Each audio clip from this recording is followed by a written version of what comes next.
A millionaire helped a girl shivering in the cold, selling flowers to have money to treat her grandfather.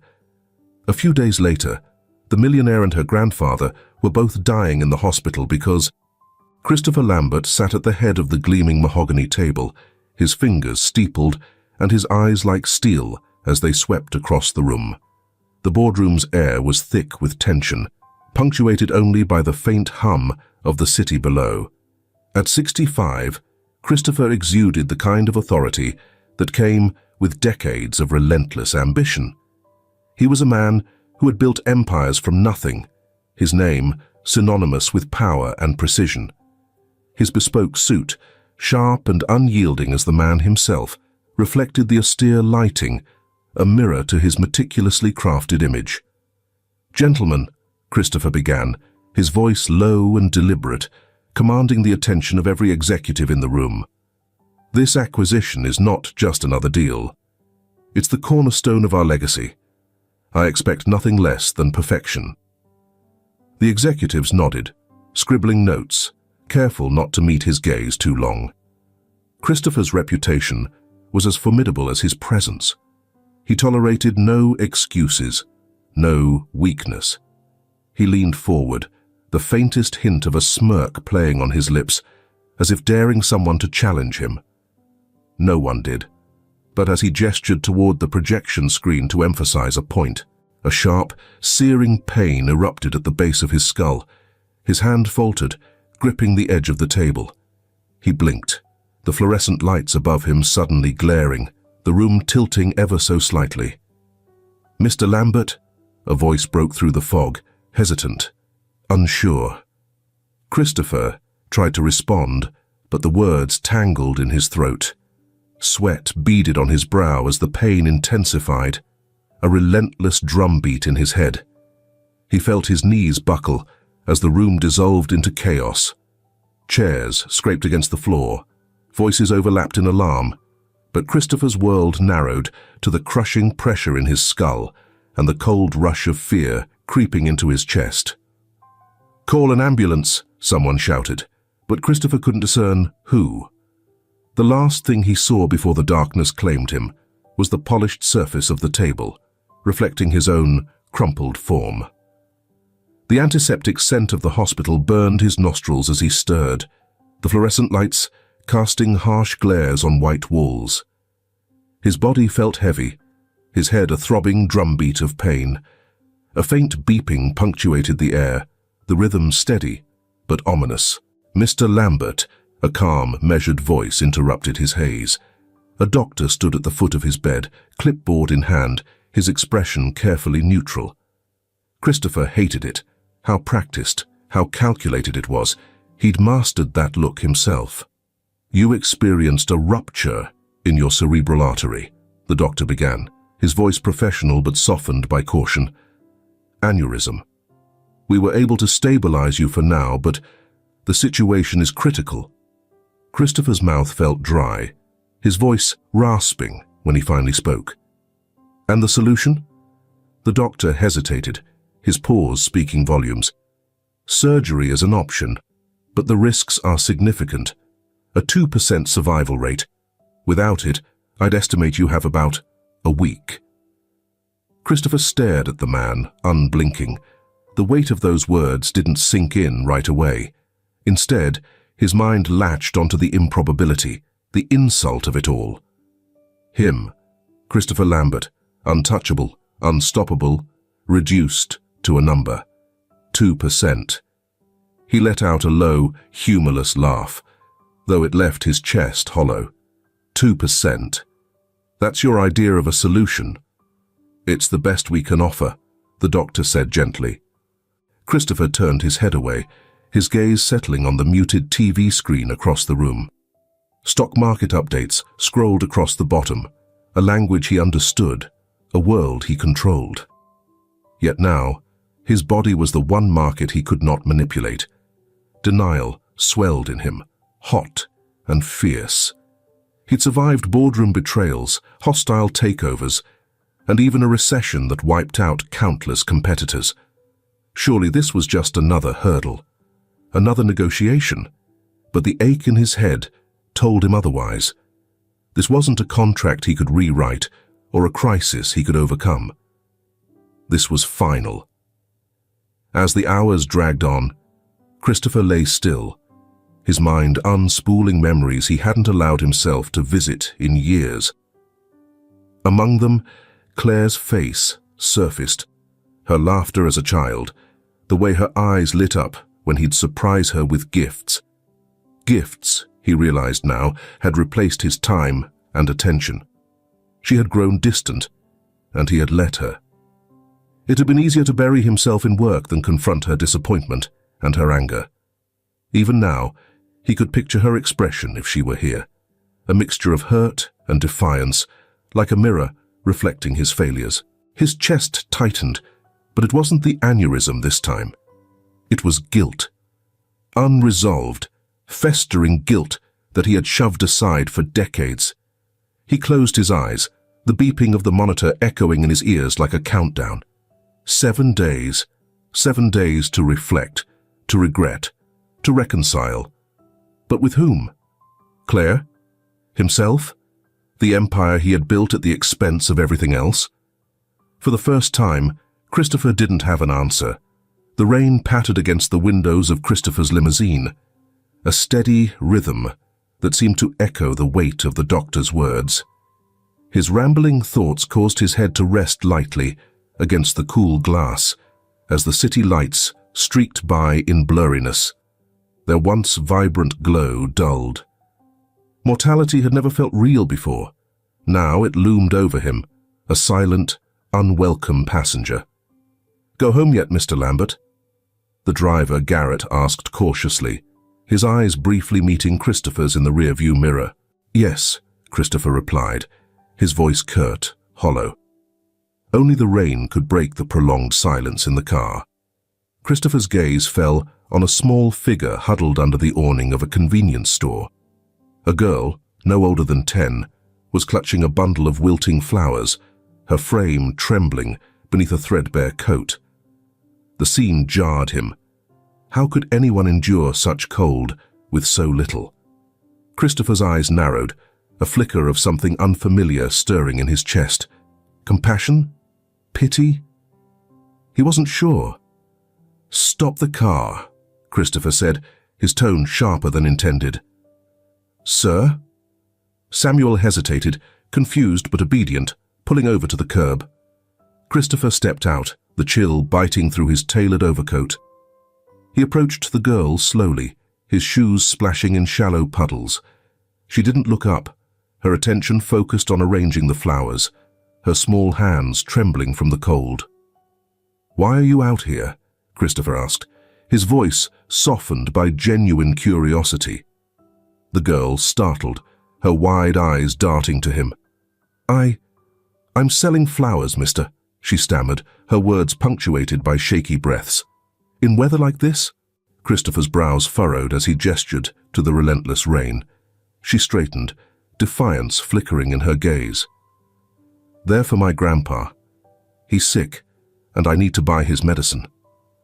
The simplicity of her words hit Christopher harder than he anticipated.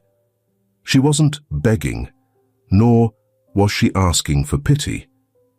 She was surviving. He saw something in her then, a quiet determination that mirrored his own younger self, back when the world seemed equally unforgiving. "How much for all of them?" he asked, pulling a leather wallet from his coat pocket. The girl's jaw dropped slightly. "All of them. But they're not much, sir. Just $10.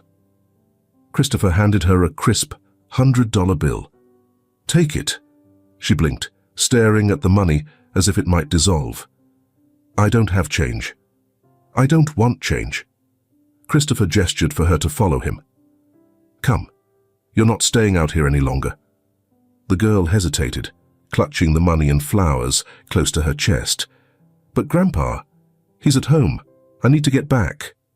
"I'll take you," Christopher said firmly, motioning toward the limousine. His tone left no room for argument. The drive was silent at first, except for the occasional sniffle from the girl as she warmed her hands against the car's heated seats.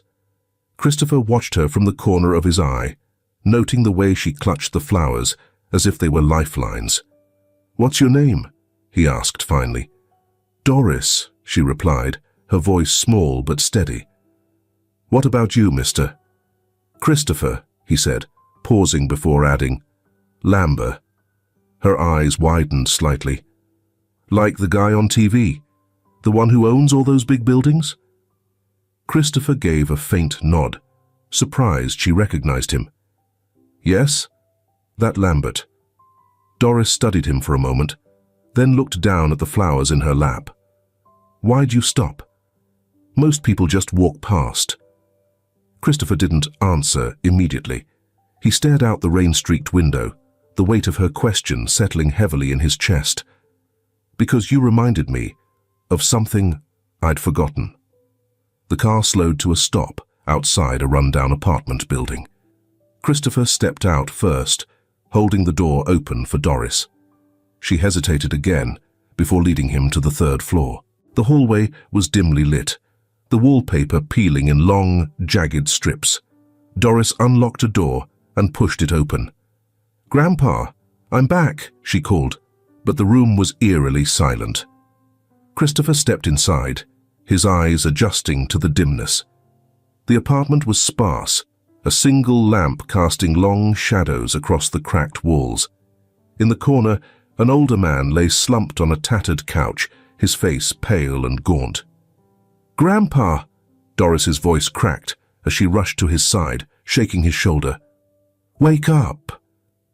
Christopher moved quickly, years of forgotten instinct propelling him. He kneeled beside the man, checking for a pulse. It was faint, erratic, but there.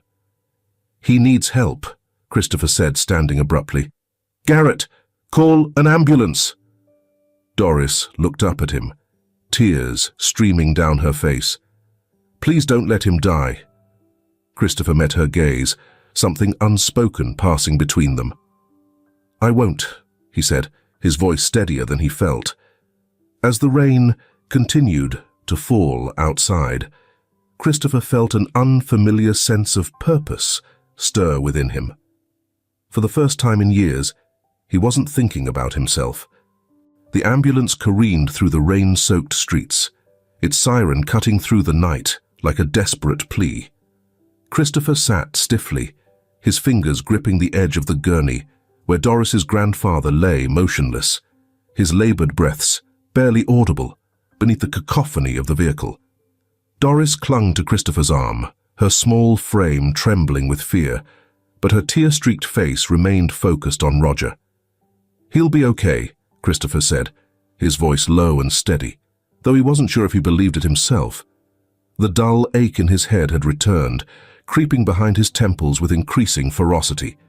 He ignored it, his attention fixed on the frail man before him.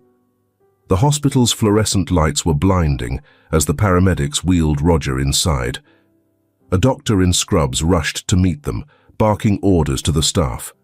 Christopher stayed behind, his breaths coming shallow as the weight of his own condition pressed on his chest. "Mr. Lambert," a nurse called, her voice gentle but firm. "You need to be examined. You're not looking well." "I'm fine," Christopher snapped, though his trembling hands betrayed him. He turned to Doris, kneeling to meet her wide, frightened eyes. "Stay here. I'll make sure they take care of him." Doris nodded, her lips trembling as she clutched his coat. "Please don't let him die," she whispered, her voice barely audible. Christopher rose slowly, his knees weak, and followed the nurse down the hallway. The sterile scent of antiseptic filled his senses as she guided him into a small room.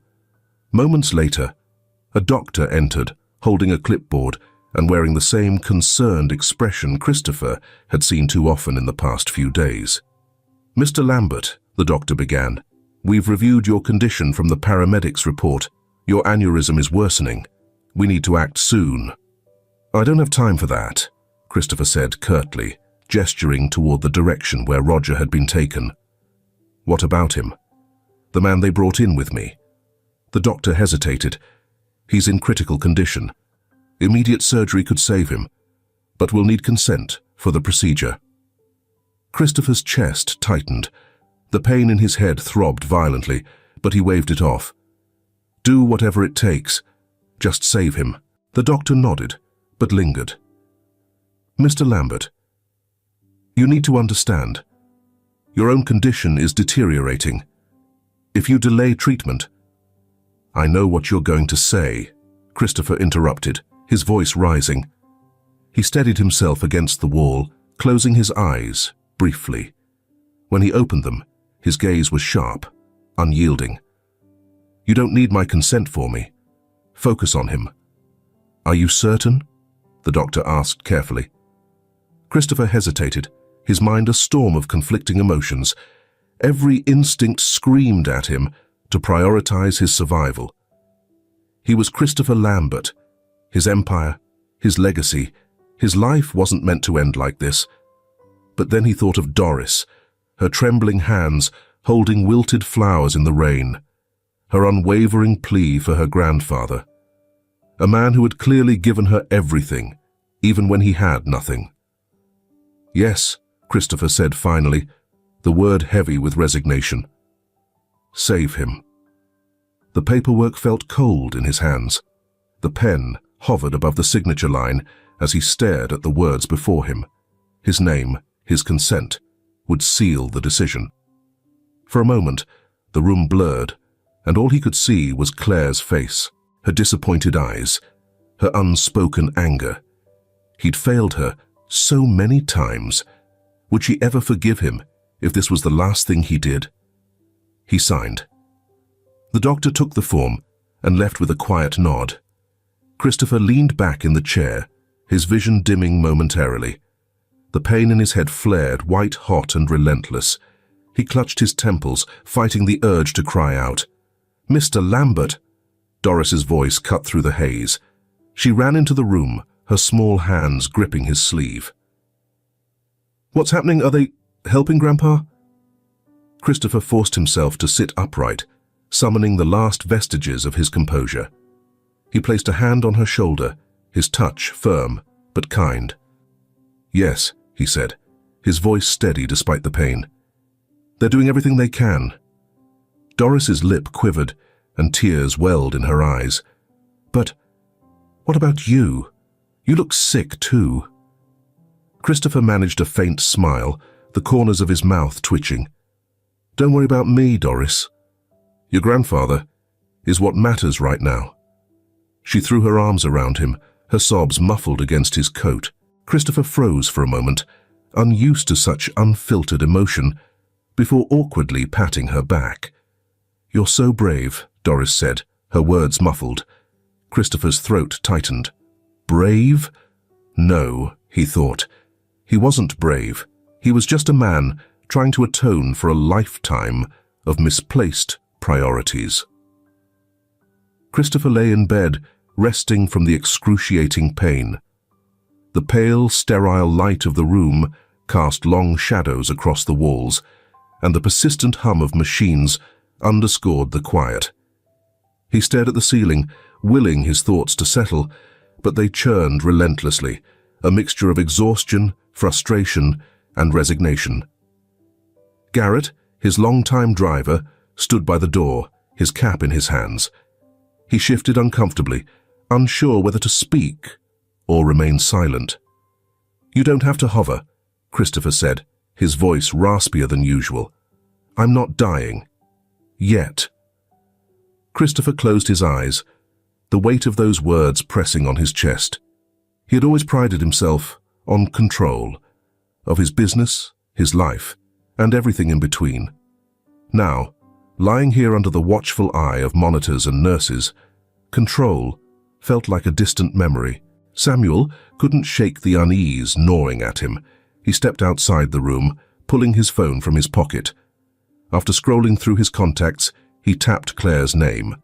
The phone rang twice before her familiar voice came through, brisk but warm. Garrett, what's going on? Is everything okay? Samuel hesitated, his free hand fidgeting with the brim of his cap.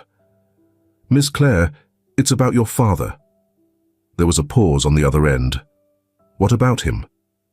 He's in the hospital, Samuel said. keeping his tone calm but firm. "He collapsed earlier today. The doctors say he's stable, but they want to keep him under observation." Claire gripped the edge of her desk, her knuckles turning white. "Collapsed? What do you mean? Collapsed? Is he—" "He's stable for now," Samuel interrupted quickly, trying to reassure her. "But the situation is serious. He hasn't told me much, but I thought you should know." Claire leaned back in her chair, her mind racing.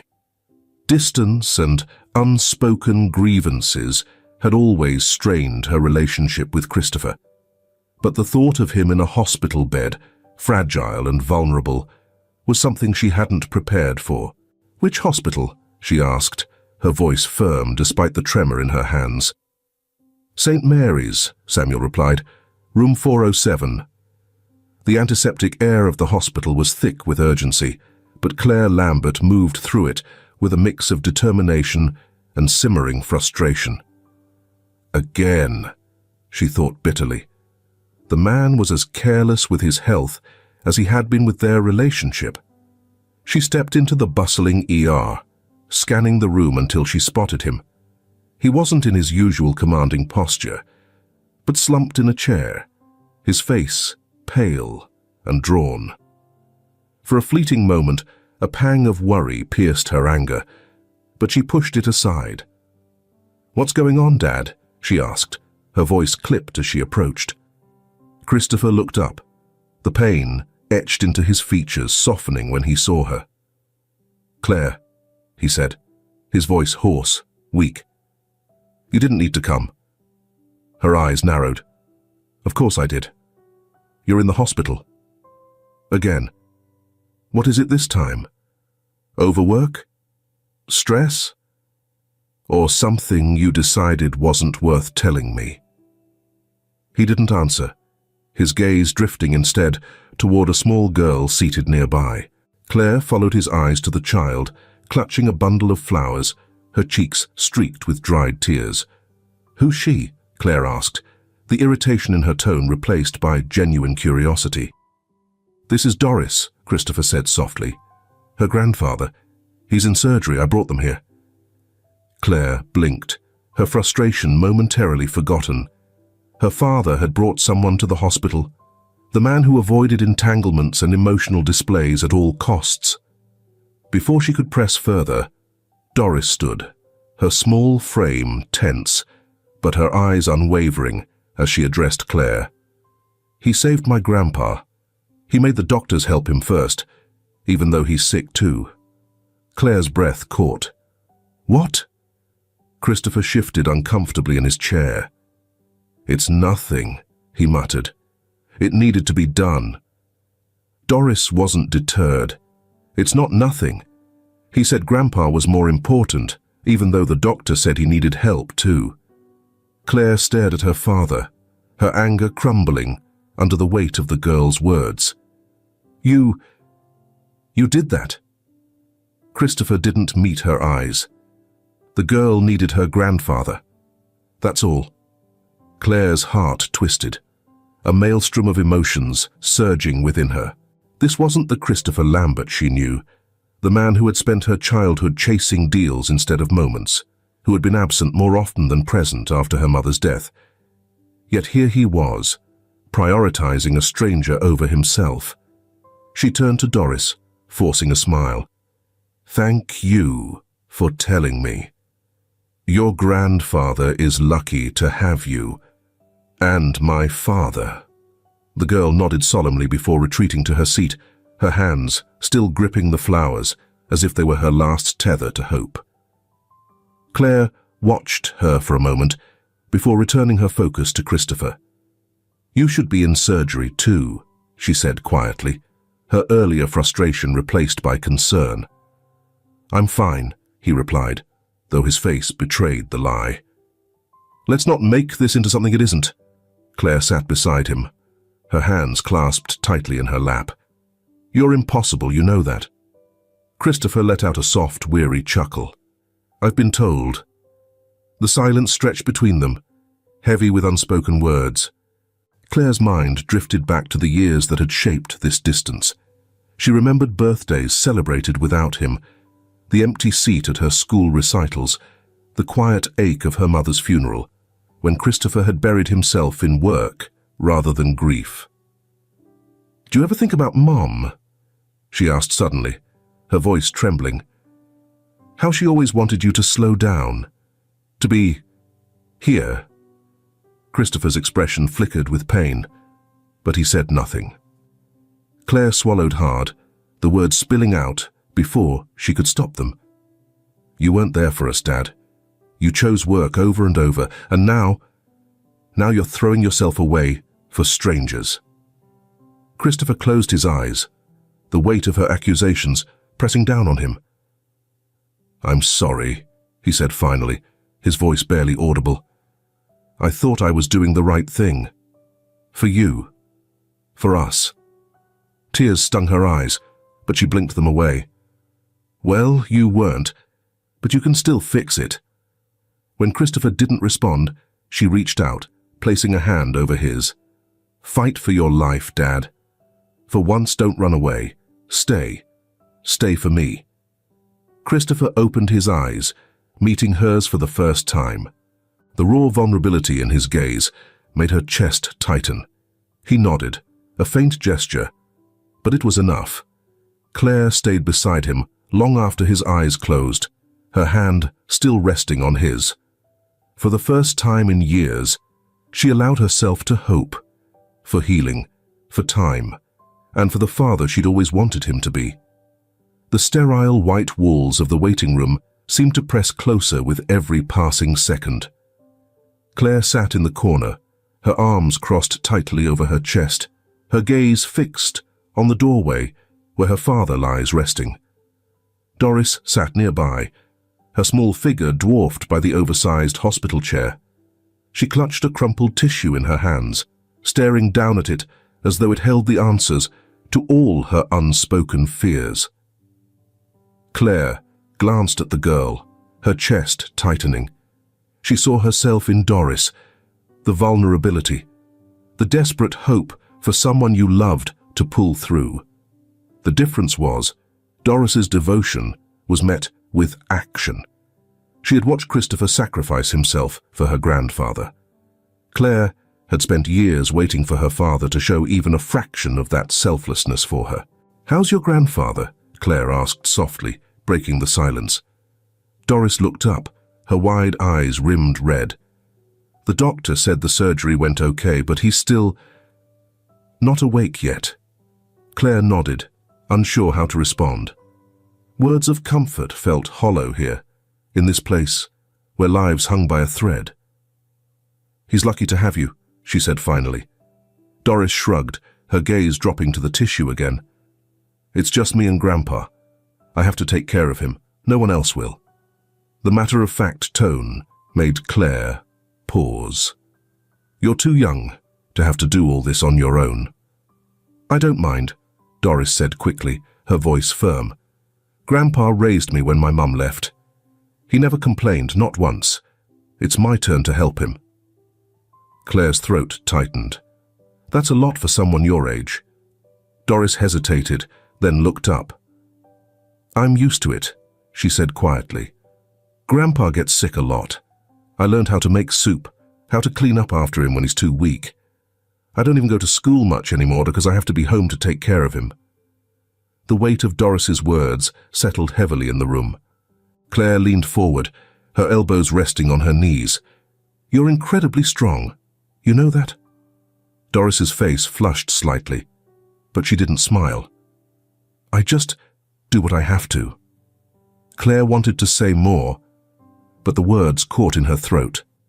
The quiet resilience in Doris's voice reminded her of the times she had wished for strength during her own lonely childhood. She thought of her mother's funeral, the ache of sitting in the front pew while Christopher stood in the back, speaking to clients on his phone. She thought of the empty birthdays, the awards ceremonies where her applause had only echoed back to her. "You and I aren't so different," Claire murmured, her voice almost to herself. Doris frowned. "What do you mean?" Claire looked up, forcing a faint smile. "I know what it's like to feel like the weight of the world is on your shoulders. My dad, he's not the easiest person to love." Doris tilted her head, confusion flickering across her face.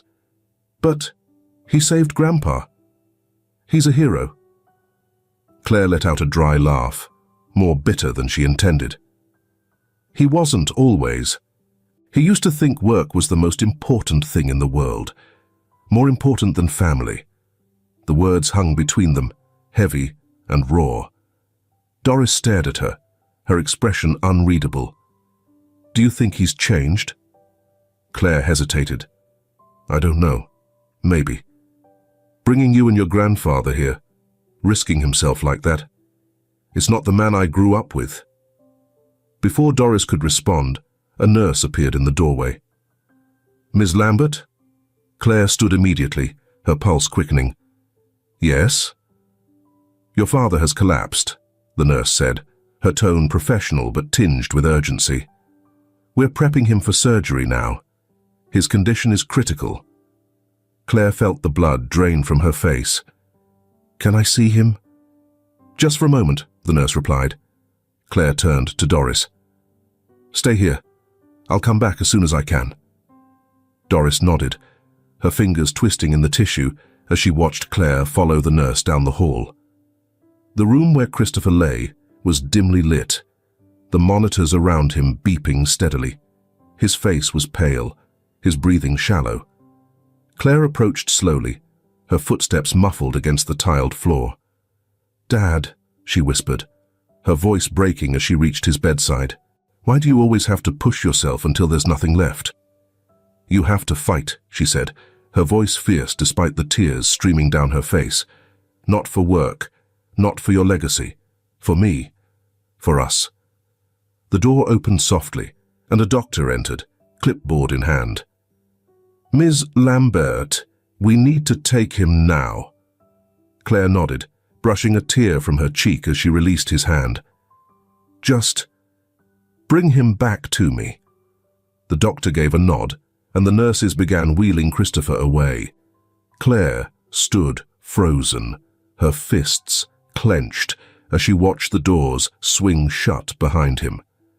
The ticking of the clock in the waiting room seemed to amplify with each passing second. Claire paced the narrow space, her arms crossed tightly across her chest. The fluorescent lights above cast a harsh glow, making the sterile walls feel more oppressive. Doris sat in the corner, her knees pulled to her chest, staring intently at the wilted flowers she still refused to let go of. Claire's mind reeled, her thoughts racing between the present and the past. She had promised herself she wouldn't let her emotions show, but the fear creeping into her chest was undeniable. The idea of losing Christopher, a man she had spent so long resenting, was too heavy to process. She paused, her hand brushing against the chair's cold metal armrest, and sank into it. Her gaze shifted to Doris, whose silence filled the room like an unspoken plea. "Claire." Doris's voice was quiet, almost timid. Claire forced a faint smile. "Yes. Do you think he'll be okay?" Doris's hands tightened around the flowers as her voice wavered. "My grandpa woke up after his surgery. I'm sure your dad will too." Claire swallowed hard. "I hope so, Doris," she said, though her words felt hollow. "He's stubborn. He'll fight." But would he? Claire's memories tugged at her, moments from her childhood, when Christopher had seemed invincible. She thought of the time when, as a little girl, she had been too scared to compete in her school's spelling bee. She had begged to stay home, terrified of making a mistake in front of the audience. "I'm not going, Dad," she had declared, tears streaming down her face. Christopher had knelt down, his hands resting on her trembling shoulders. "Claire," he'd said firmly but kindly, "you are the smartest kid I know, and even if you don't win, You'll show everyone how brave you are for trying. That's all that matters." His words had been enough to push her to the stage. She didn't win, but when she looked out into the crowd, Christopher had been there, clapping, his proud smile a beacon of reassurance. It had been one of the rare times she felt his undivided attention. Now, that same man was lying on an operating table, his life, in someone else's hands. Claire clenched her fists, tears stinging her eyes. "You can't leave, Dad," she whispered under her breath. "Not when I've just started to forgive you." Inside the operating room, tension mounted. Dr. Gentry frowned, his eyes scanning the vascular structures displayed on the screen above Christopher's head. The aneurysm was larger than anticipated, its fragile walls threatening to rupture with every passing second. "Suction," he ordered, his tone clipped. A nurse complied immediately, steadying the view.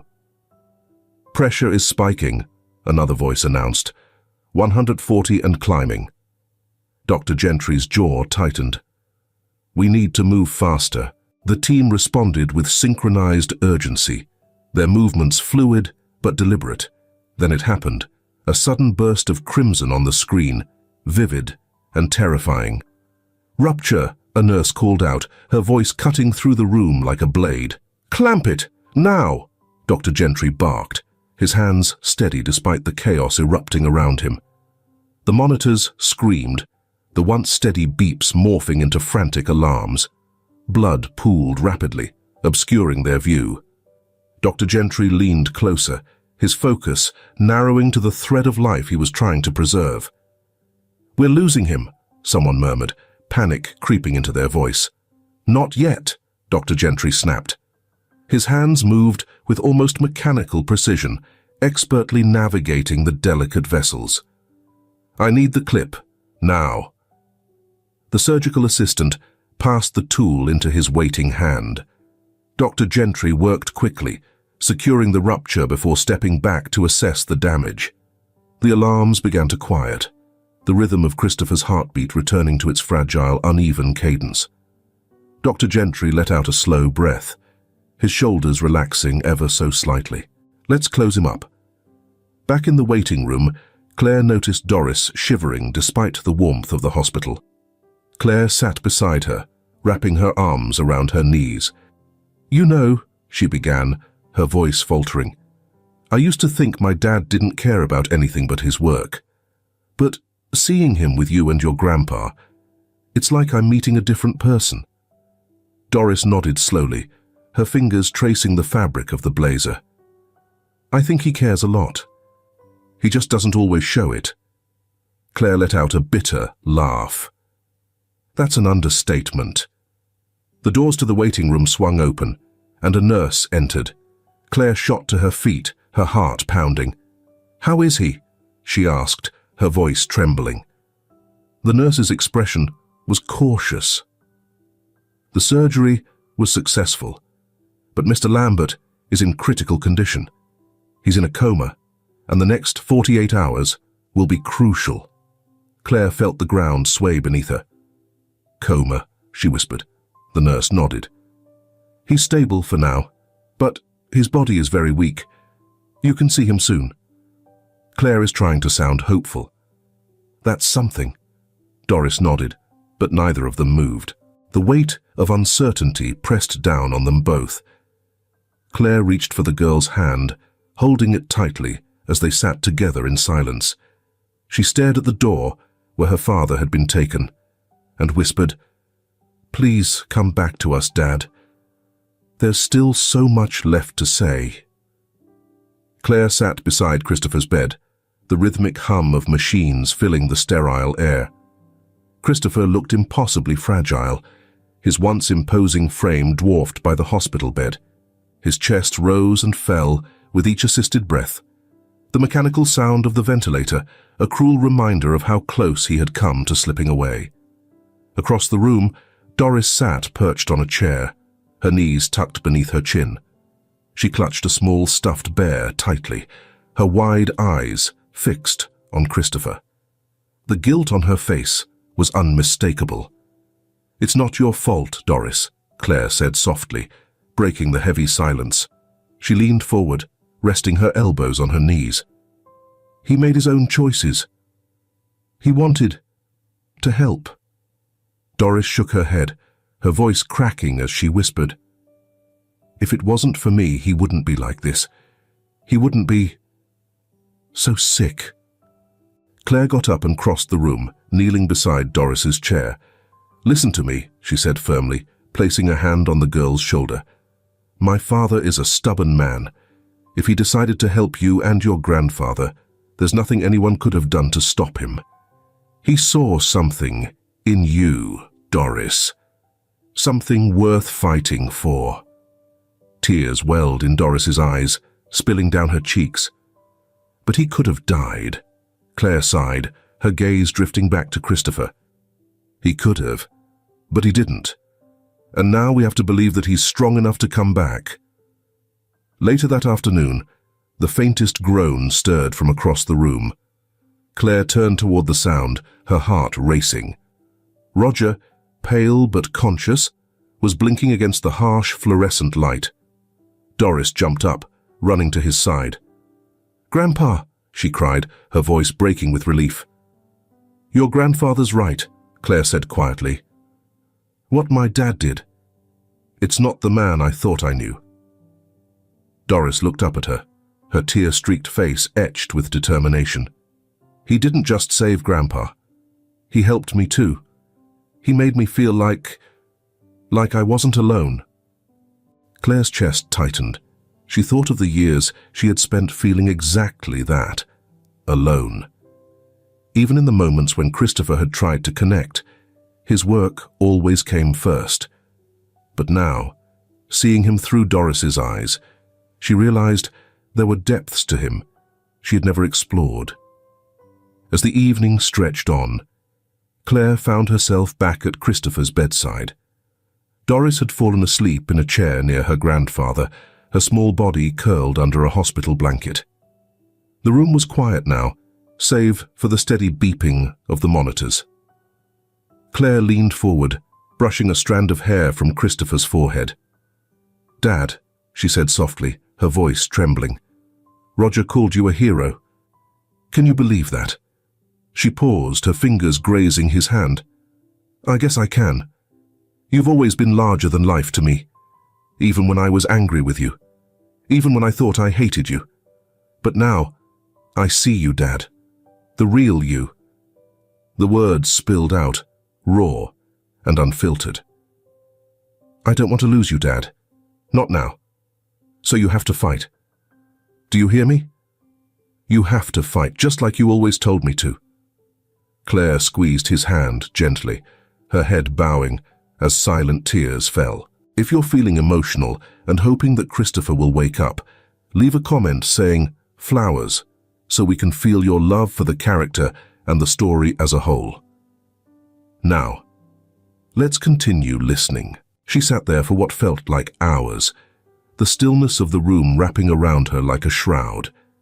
And then, the faintest movement, a slight pressure against her palm. Claire's head shot up, her eyes widening. Christopher's fingers twitched, the faintest sign of life breaking through the stillness. "Dad," she whispered, her voice trembling. She leaned closer, her heart pounding. "Dad, can you hear me?" The monitors remained steady, and his hand fell still again, but the flicker of hope had ignited something in her chest. She reached for the call button, her pulse racing. "He moved," she whispered, more to herself than anyone else. "You're still in there." Claire sat back, her hand still resting over his, her resolve solidifying. Christopher wasn't gone. Not yet. And she would be there, every step of the way, waiting for him to come back. The morning light filtered softly through the hospital blinds, casting long golden streaks across the floor. Claire stirred in her chair, her neck stiff from another sleepless night beside her father's bed. The rhythmic hum of the monitors filled the room, a comforting reminder of Christopher's fragile hold on life. Her eyes fluttered open as she glanced at him. His stillness was unnerving, but she refused to believe it meant surrender. A soft knock on the door broke the silence. Doris peeked in, clutching her stuffed bear, and followed by Roger, who leaned heavily on a nurse for support. Despite his pale complexion, Roger's eyes held warmth. Claire stood and helped Roger to a chair near Christopher's bed. "Thank you for bringing him," she said quietly to the nurse, who nodded and left the room. Roger gazed at Christopher for a long moment, then spoke, his voice rough but steady. "You've got to wake up. You've done enough for me. Now it's your turn to fight." Claire's lips twitched, but she said nothing. Doris clambered onto the edge of the bed, her small fingers wrapping gently around Christopher's hand. "Mr. Lambert," she whispered, her voice trembling, "Grandpa says you're a hero. I think so too. But heroes don't just leave, okay? Please don't leave." The hours passed slowly, marked only by the occasional shuffle of nurses or the quiet murmur of visitors in the hallway. Claire drifted between the room and the waiting area, fetching water for Roger or sitting in silence with Doris, whose faith never wavered. It was late afternoon when it happened. Claire had just returned to the room with fresh coffee for Roger when a low groan broke the monotony of the monitor's beeping. She froze, her gaze snapping to Christopher. His eyelids fluttered, his brow furrowing slightly. Claire rushed to his side, her hand instinctively grasping his. "Dad," she whispered, her voice thick with disbelief. "Can you hear me?" Christopher's eyes cracked open, their hazel depths clouded but searching. He tried to speak, but his voice caught dry and strained. Claire leaned forward, her hand brushing his cheek. "Don't try to talk," she said quickly. Just rest. You're okay." A flicker of recognition passed across his face, and a weak, almost imperceptible smile tugged at the corners of his mouth. "Claire," he croaked, the single syllable carrying a world of meaning. Tears spilled down her cheeks as she nodded, gripping his hand tighter. "I'm here, Dad. I'm right here." Roger and Doris watched from the corner, their expressions a mixture of relief and awe. Doris moved closer, her stuffed bear clutched tightly. "See, Grandpa? I told you he'd wake up." Christopher's gaze shifted slowly toward her, his eyes softening. He opened his mouth to speak but faltered. Roger leaned forward, his voice filled with gratitude. "Don't push yourself, son. Just know that we're thankful. You gave me my life back. Now you need to focus on yours." Christopher's breath hitched, his chest rising unevenly. His eyes flickered back to Claire, and she saw something she hadn't seen in years. Vulnerability, raw and unguarded. "Claire," he whispered again, the word rasping. "I'm sorry." She shook her head quickly, tears falling freely. "Don't. Not now. Just rest." But Christopher persisted, his weak grip tightening around her hand. "I failed you," he said, his voice cracking. "All those years. I thought I was doing the right thing. For you, for us. But I wasn't." Claire's heart twisted as she saw the tears gathering in his eyes. "Dad, it doesn't matter anymore." "It does," he insisted, his voice hoarse but determined. "I don't deserve this, any of it. But I swear, Claire, if I get through this, I'll be better. For you.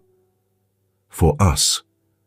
The room fell silent, save for the soft hum of the machines. Claire leaned forward, resting her forehead gently against Christopher's. "We'll figure it out," she whispered. "Together." Doris and Roger approached the bed, Doris's small hand brushing against Christopher's arm. "Thank you," she said, her voice trembling, "for saving Grandpa. You're my hero." Christopher's tired eyes met hers, and a faint smile broke through his exhaustion. You're strong, he murmured. Both of you. Roger placed a hand on Christopher's shoulder, his grip firm but kind. Rest now. You've done enough. Christopher nodded faintly, his body sinking back into the bed. But this time, the heaviness was different, less like defeat and more like surrender to the care of those around him. As the sun dipped below the horizon, casting the room in a soft golden glow, Claire sat by his side, her hand never leaving him. A few days later, Christopher's recovery showed signs of improvement. He sat in a wheelchair by the hospital window, the pale light of morning warming his weathered face. His once commanding presence had softened. His sharp features were now marked with the weariness of a man who had fought for his life and barely survived. Claire adjusted the blanket, draped over his legs, her movements careful but steady. "You'll be back on your feet soon," she said, her voice calm but encouraging. Christopher chuckled weakly. "Don't rush me. I'm not as young as I used to be." Claire smirked, glancing out at the distant skyline. "You were never one for slowing down, Dad. Maybe this is the universe forcing you to." His smile faded slightly, and he nodded, his gaze drifting toward his hands, resting on the armrests. "I've been thinking about that," he murmured. "Maybe it's time I finally listen." The weeks following Christopher's awakening had been a blur of slow recovery and tentative conversations. For the first time in years, Claire found herself spending real time with her father, free from the usual tension that had defined their relationship. They talked about everything and nothing, her childhood, his regrets, even their favorite books. Bit by bit, the walls between them crumbled, revealing a connection neither had expected to find. One afternoon, as Christopher rested in his hospital bed, Doris and Roger visited. Doris ran to him with her usual exuberance, her arms wrapping tightly around his waist. "You're sitting up," she exclaimed, her eyes shining with delight. Christopher laughed, the sound rough but genuine. "I couldn't let you have all the fun, could I?" Roger leaned on his cane, his expression warm but serious.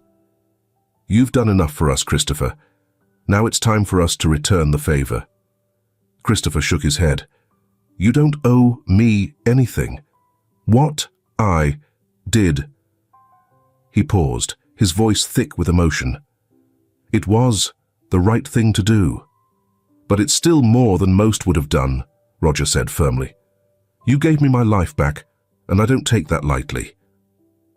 Doris hopped onto the chair beside Christopher's bed, her stuffed bear clutched tightly in her arms.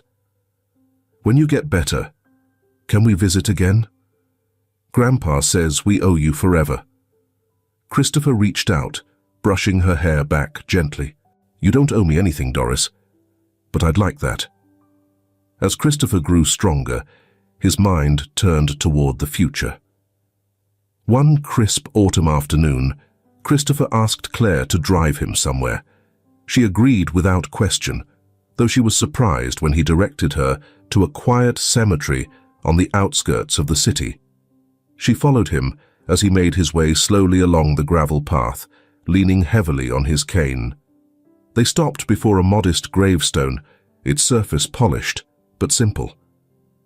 Claire's breath caught when she read the name etched into the stone: Rachel Lambert, her mother.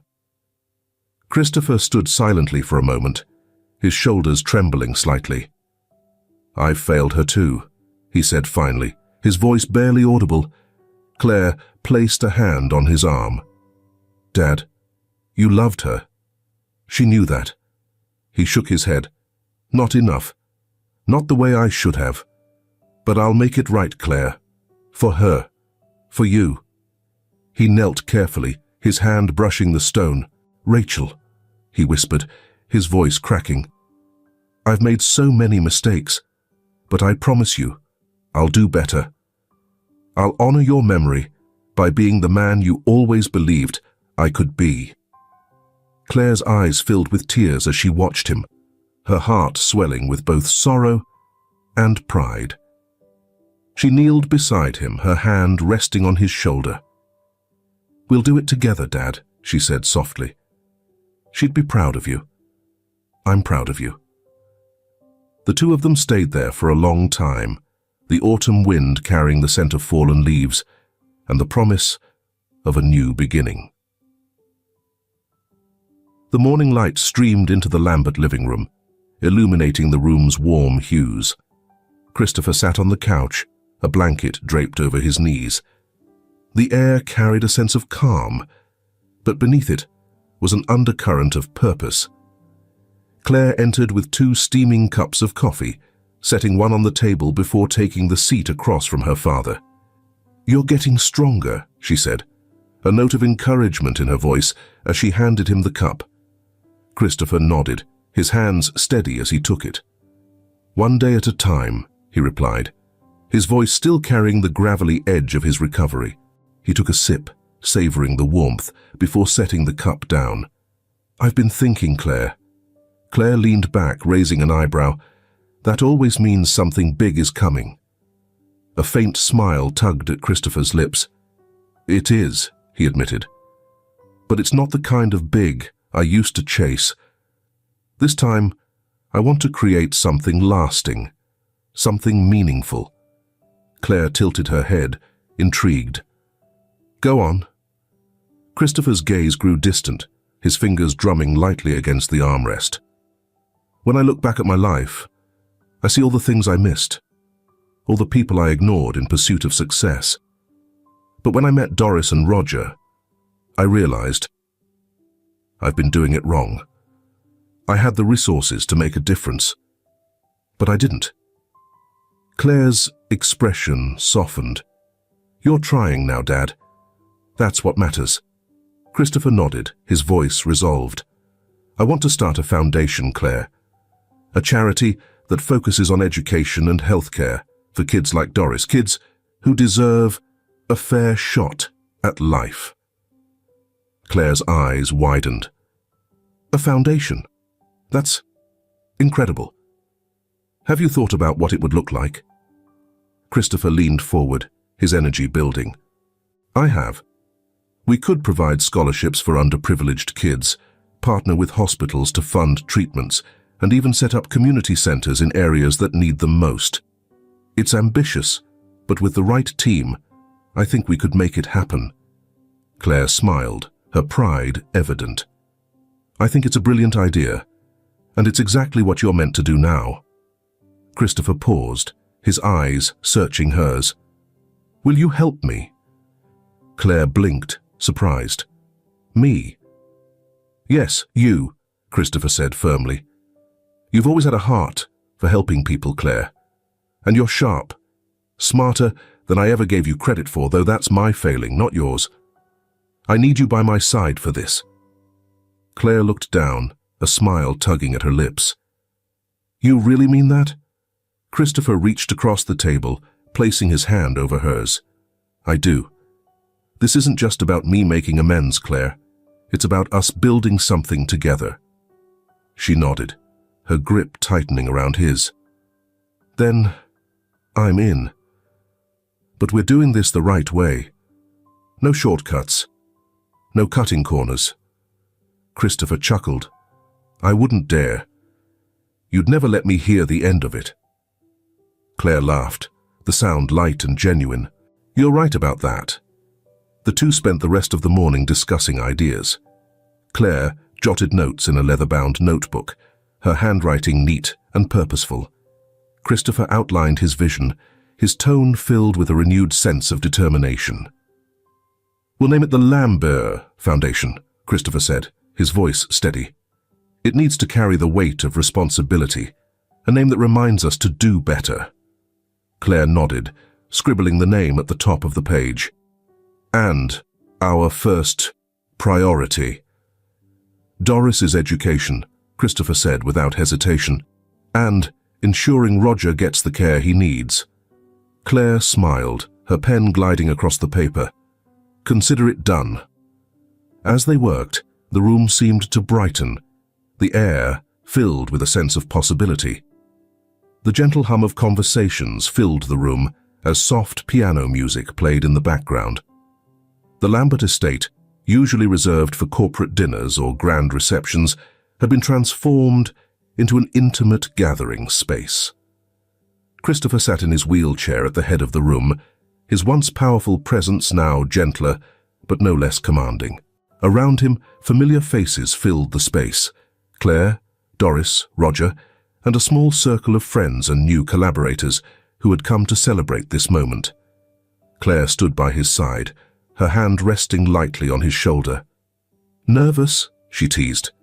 Christopher smirked, the faint glimmer of his old self shining through. "I've spoken to shareholders worth billions, Claire. I think I can handle this." She rolled her eyes but smiled. "This isn't a boardroom, Dad. It's more important than that." Christopher nodded, his gaze drifting to the small stage set up at the front of the room. There was a podium with a banner that read, "The Lambert Foundation, a legacy of hope." The words had been chosen carefully, meant to reflect not just the man Christopher was, but the one he aspired to be. The quiet clinking of glasses signaled the start of the evening, and Claire leaned down, whispering, "It's time." Christopher wheeled himself toward the stage with Claire's help. As he positioned himself behind the podium, he looked out over the room, taking a moment to absorb the scene. Doris sat beside Roger, her face alight with excitement. Roger, though still frail, offered Christopher an encouraging nod. Claire stood slightly off to the side, her expression a mixture of pride and anticipation. Christopher cleared his throat, his voice steady despite the weight of the moment. "Good evening, everyone," he began, his words slow but deliberate. "Thank you for being here tonight. I held the view that my company's size, acquisitions, and profits were all indicators of success for a very long time. I was wrong." The room fell silent, the audience hanging on his every word. "Success," Christopher continued, "isn't about what you accumulate. It's about what you leave behind. And for too many years, I left nothing but distance. But life, as I've learned, has a way of offering second chances. This foundation represents mine." He gestured toward Doris and Roger, his voice softening. "A few months ago, I met a young girl selling flowers in the rain. That moment changed everything. It reminded me of the power of kindness, of connection, and of hope. This foundation is dedicated to children like Doris and families like Roger's, people who deserve opportunities, not obstacles." The room erupted into applause, and Christopher let the sound wash over him. As the noise settled, Doris stood and walked toward him, a single flower in her hand. She climbed the steps to the stage, her small frame dwarfed by the large podium. "This is for you, Mr. Lambert," she said, her voice trembling slightly. She handed him the flower, a simple daisy. "You changed my life. Thank you." Christopher took the flower, his hands shaking slightly. "No, Doris," he said, his voice thick with emotion. "You changed mine." Claire stepped forward, placing a hand on Christopher's shoulder. "And you're just getting started," she said, her tone filled with warmth. The evening continued with laughter, stories, and plans for the future. Christopher watched it all from his seat, his heart full in a way he hadn't experienced in years. As the night wound down, Claire wheeled him to the terrace overlooking the sprawling garden. The moonlight bathed the space in silver, casting long shadows across the neatly trimmed hedges. Doris and Roger stood near the fountain, their laughter carrying on the cool night breeze. Christopher watched them, his chest swelling with pride and gratitude. "She's special," Christopher said softly, nodding toward Doris. Claire leaned on the railing beside him. "She reminds me of you, you know. Stubborn. Resilient." Christopher chuckled. "Let's hope she's more than that." They stood in silence for a moment, the weight of the evening settling into something warm and comforting. Finally, Christopher spoke, his voice low but resolve. "Thank you, Claire." "For what?" she asked, her brow furrowing. "For staying," he said simply, "for giving me a chance to fix what I broke." Claire smiled, her eyes glistening. "You didn't fix it, Dad. You rebuilt it. And it's stronger now." Christopher nodded, his gaze returning to Doris and Roger. "It's a good legacy, isn't it?" Claire reached for his hand, squeezing it gently. "It's the best one." As the two of them watched the figures in the garden, the quiet hum of laughter and life surrounding them, Christopher felt something he hadn't in years. Peace. This wasn't the legacy he had imagined, but it was the one that mattered most. A legacy built on love, hope, and the courage to begin again.